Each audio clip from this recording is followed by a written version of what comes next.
What's going on, everybody? I am Kimba Garcia out here in Irving, Texas for the SRC Summit. Let's go.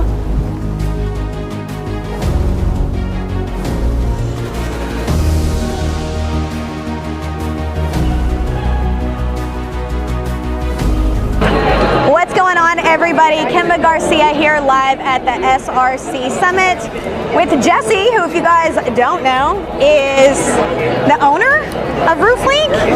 I was the first employee, so okay. I'm a shareholder. I knew you weren't going to like that word. I'm an owner, I guess you could say. But I was going to say, because I mean, you guys are. I mean, the company's growing. That's why I'm like, what role do you play now? I mean, my official title is Vice President of Operations for the Rooflink product. Love that. Okay, love that. So Jesse, I mean, I'm just going to call it what it is because that's who I am as a person. There's a lot of softwares in roofing. Okay. There are. I work as a consultant with multiple different roofing companies, and let me tell you one of the first questions that I get. Kimba, what CRM should we use? Okay? I'm going to be honest with you. My answer usually is real quick, Jesse, but I want your feedback on this, okay? Because what I tell them is whichever one you will actually use. That is 100%. So there's no better answer. The best CRM is the one that you're going to leverage for your business, and the one that you're going to put in play, and the one that's going to... The one you're going to put data into. Yes, and you're going to be able to retrieve that data. So that's just as big of, they say bad data in is bad data out. The one that you're going to actually put the information into is going to, and that you can pull the information out of, and again, leverage for your benefit. So that's the most important. And there are lots of choices, and I don't necessarily, I try not to, I'm very biased. Of course, because I know what our product can do. Yeah. And also, our product is a little bit different in most of the products that are out there because we handle the full life cycle. So we're the canvassing piece, we're the weather piece. So I didn't stop here on an accident because I mean, I know your product. Yes. So we got the full thing. The full enchilada. Yeah. And so there's another couple things outside of which one will you use that I like to challenge contractors on, and that's features and price point, okay? Absolutely. Now, because a lot of them just be getting wild with this overhead. I'm like, you still got to scale. I understand one user may look this way, but what about when we have a team of 20, 30, 50, right? Like, we need to make sure, like, what are the costs associated? The reason why I like y'all is because it is one set cost. There's not a bunch of like, and then this, and then this, and then this, and then this. And the features that are available do minimize it down to where you're not having to buy so many different softwares that then all plug in together, because it's all, and that's cool because like the reps can only keep up with one password. I mean, let's be honest, if I have to assign them 4 usernames and passwords to be able to do their job, well, you got a full-time admin resetting passwords is what, or whatever the case may be, right? But so that was one of the things that jumped out about me at Rooflink. I mean, I've been in this space 11 years. I've seen softwares pop up and features and all the things, but it's like what flows with your process, but also that cost associated with having, like, not just about the cost of just Rooflink, but the cost that you get rid of because of the features available in the program. I liked that. There's going to be overhead savings when you don't have to employ people to do the things that Rooflink does for you. Yeah. That's one of the most, like, whenever we're selling Rooflink, it's overlooked. People don't understand that extra person that they got to hire is going to cost them $5,000 a month, minimum. Minimum. So if you can leverage technology to not have to hire that extra person, we like a 1 to 10 ratio, one office person for 10 sales reps. We have companies. Oh, that's good advice. Did y'all hear that? Jesse suggests one office rep per 10 salespeople. That's good. Some companies are able to leverage our product and get to better ratios. Like, we've got one company that's at a 1 to 20. Wow. And they're running 80 sales reps with 4 people in their office. I'm like, let's just say that admin's probably really good too, though. She's probably a very high skill set. I love that. Stars. So yes. I love that. But okay, so you guys are doing something that's innovating right now, because I mean, there's a lot going on in Rooflink. Let me tell you something that's the most exciting. I want to know. Yeah, I want to know. We bought Roofl. We acquired Roofl. That's what I heard. Last month. Congratulations. And that product offers some awesome capabilities.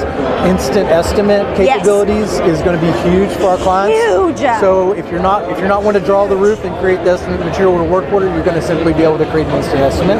And then it also offers that backdoor e-commerce capability where customers can find you and you can get chosen and they just feed right into Rooflink. I love that. So I may have to slow you down on that a little bit though, and we're going to push in just a little because I understand an instant roof estimate, okay? I understand. We all know what that means and we understand the value of that, okay? To be honest with you, I've got this dev guy of mine that he lives in India, has worked for me full-time for 4 years. I feel like I know him and the baby and the wife, and his brother. His brother's my content guy, he's my IT guy. Say all that to say, we built an instant roof estimator inside of my roofing company's website. Okay. And it wasn't easy for me to do, and it's very ish. It was more for the website of just a lead generation tool that'll tell you what your roof ish may cost, because I can't pull, the only way that I could do that, because we didn't have the Roofle to pull the exact measurements, was an ish off of square feet, based off of is it an average pitch or whatever. And so I formulated that kind of as a lead tool. Your estimates are going to be ones we can actually hand the homeowner. Yes. It's a good, better, best proposal. Love that. Based off that instant estimate takes 30 seconds. Wow. So that's killer. But the part that I don't know that I understand well enough is what you're talking about this backdoor e-commerce. We didn't talk about that earlier. So very similar to what you built. They build that on our customers' websites. They build a landing page on their website, so they're getting all that SEO traction. They're getting the benefits of hosting that on their website. They're not sending it to a third party that's someplace else. Yeah. And so they do that. That's one of their products and one of the features that Rooflink offers. And so we're bringing that in. That's cool. We're putting it inside of Rooflink is the goal. So that's awesome. Okay, so Roofle will connect to their website. I wasn't super familiar with Roofle before. Sure. So I can tell it's yours now. I know. It's a landing page for a good, better, best. You get to define what your packages look like. You get to define what your good, better, best looks like based on a per square price. And that instant estimator, they put their information in on your website. Automatically, you're capturing that. You get to capture what products that they look at the details on, what things that they're comparing, and all of that feeds seamlessly into the CRM. Nice. And so they integrate with all the CRMs, but we're just building like a first-class experience on the Rooflink side to where it's going to be just seamless from beginning to end. That's amazing. So, I love that. It's really exciting. Yeah. No, so software, big part of really doing business in 2026, probably in any industry. You've got to leverage the technology. You have to leverage the technology. And then you got to, for me, it was a little bit learning to trust the technology though too, you know what I mean, and flowing with it. So it's good to know, it's built well, it's going to work. I think we've all for me, I've gotten over that, where I'm like, okay, the software works, we can trust the software. Yeah. Let's put the data in the software and let the software make our lives so much easier.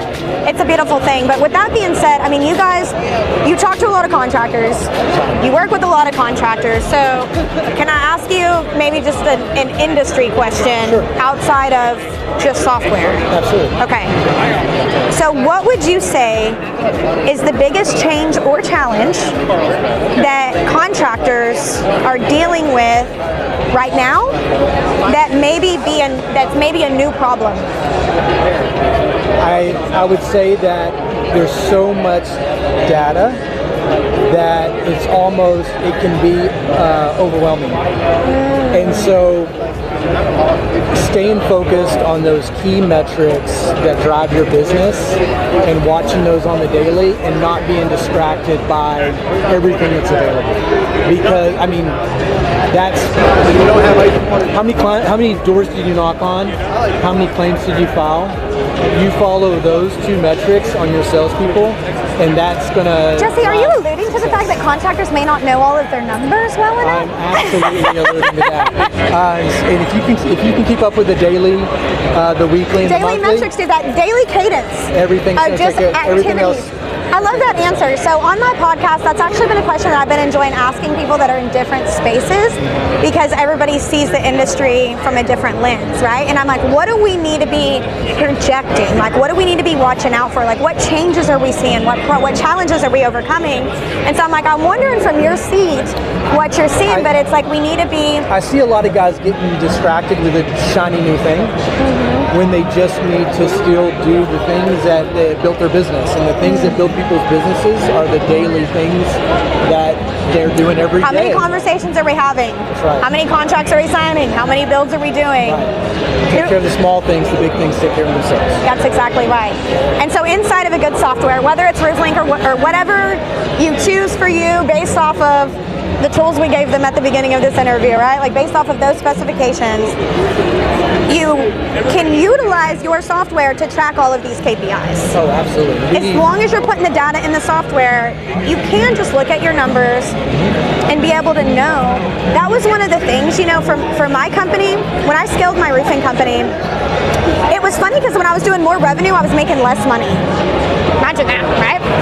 Actually doubled our revenue, and I'm like... That's one of our taglines, the ability to scale your revenue without scaling your overhead, because usually it's opposite. So I did that wrong, which is why when I'm consulting people now, I'm like, listen, I'm going to be, you guys know me by now around here, like I'm just going to keep it straight, right? A lot of the things that I'm telling you, it's because I messed it up, not because I did it well. No, it's the same thing on the software side.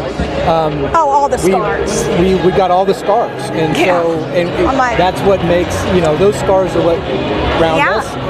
But there was a real time in my life when my roofing company in Dallas had to profit $130,000 a month for me to be at zero. That's how high my overhead got, and the numbers were not sustainable. But then I had to go in and start deciding, where can I shave, where can I cut, which is so painful to have to prune the plant when it's already as big as it was.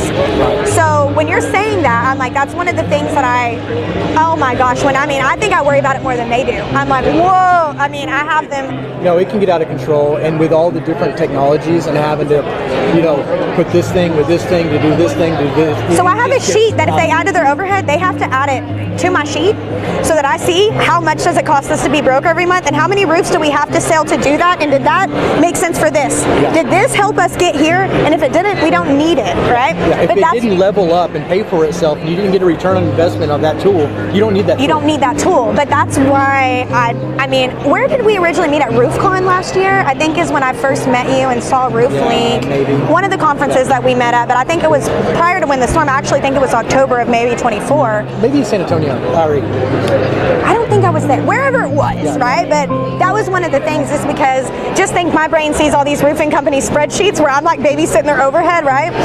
And I come over here and I'm like, oh, there goes that thing. There goes that line item. There goes that light. We don't have to pay for that anymore. We don't have to pay for that anymore. We don't have to pay for that anymore. And then you get the benefits of having it all in one place. Well, that was the other thing. Sales reps don't have to log in. We also don't need our password sheet. Yeah, our overhead sheet's going down, and so is our password sheet. And even things like, I have customers that reach out and say, you know, I'm building AR reports every week. Okay, well, let's build that once. It's always up to date. Oh, you're building up to date. Oh, you're building a rebate sheet every month for your supplier. We'll build that for you, and it's on your dashboard, and it's always up to date. So any report that you're building or you're manually having to build, we can automate that report to be up to date, and just pull it for last month. Every month, we pull it for last month, so it's always accurate. So now eventually we get to go from being the kind of roofer that just owns their job to we can be a roofer that, like I did. So whether it was between spreadsheets and, the reason why I knew that my company was in trouble when it got in trouble was because I looked at my numbers and I knew my numbers all of the time. Now, was that painful a lot? I think that's one of the reasons why I honestly think that some business owners don't look at their numbers, because it will hurt your ego quick to babysit your numbers like that. You'll lose sleep over You will. Bad numbers. But what I found when I dug in, when I started that pruning process, what I found was that I didn't have like a knife cut across my throat. I had paper cuts all over my body, and I was just bleeding in little places all over the place. So, tracking that allows you to be able to go in and, like, it may hurt your feelings, but also when you can see a problem, you can create a solution, and that's what business owners are great at, right? But when they blind themselves to their numbers, they can't see problems to solve problems, and I'm like, the reason why you're an entrepreneur is because you're such a creative problem solver, but you have to have data to see problems to solve. Yeah, and you also have to realize that there's all these different ways to do this thing, right? Yeah. There's all different, like everybody's got these different processes, and when people come into Rooflink, we ask them to let their ego down a little bit, be open to change, be a change agent. It takes, like you got to come into it, you're expecting different results, you're going to expect to do some different things, right? You keep doing the same things you've been doing, you keep getting the things you've been getting. So I've been chatting with some roofers that have been in the game, I mean like over a decade, maybe 15 years, maybe longer. And some of them are struggling right now over some of the guys that are fresh. Yeah. And I told them, I'm like, man, it's because the guys that are fresh don't know what they're changing. Like they're just coming into today's market, today's and situation. They're pivoting quickly. Because they don't even know yet, right? They're still figuring it out. Don't have bad habits.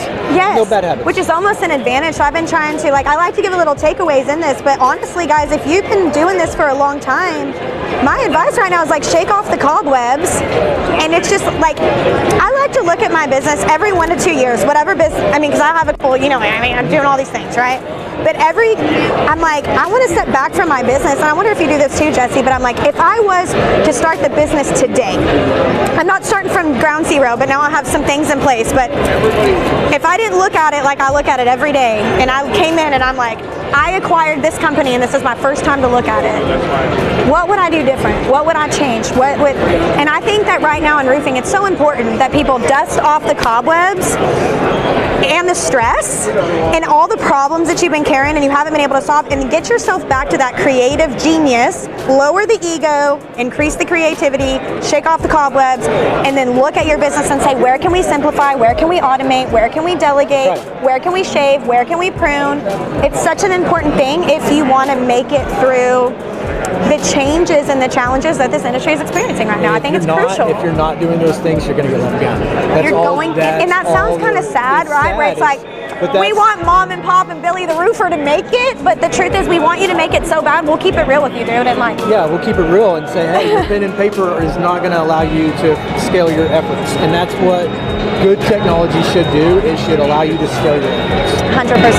Well, Jesse, thank you what you're doing in the space. I love that you are an innovative thinker, and one of those people, what I've also noticed about you is you are not aggressively competitive, to the fact where you do look around and say, where can we work together, to the point where I'm just going to buy a roof, let's all, what are real solutions for contractors today, and how can we integrate that in to make an impact to the space? And I don't know if you know anything about me since before we only met a year ago, but this industry completely changed my life.